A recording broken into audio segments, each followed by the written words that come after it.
लगता पर पॉइंट आदिश अली बिल्कुल तैयार बार तैयार मुरे चार चापियों की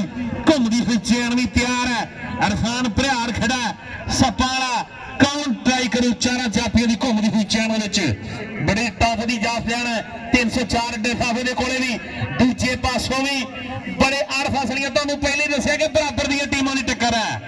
ये मैच 1-2 पॉइंटों तो जित होनी है आ 2 नंबर तो टच मार के एक बार फिर आदेश अली हंडे नेड़े करता हुआ समा भी नेड़े लगता पर पॉइंट एक बार फिर कमाल है कि साडे ग्राउंड जी में पहुंच आदेश अली फिर अगली कबड्डी से तैयार बार तैयार चल भी उधर हेरा भाने कबड्डी ओ बल्ले कौन ट्राई करो अरफान भयार मुरे आओ सपाला खड़ा कौन कौन बल्ले बल्ले ए आओ आओ बल्ले एक बारी फिर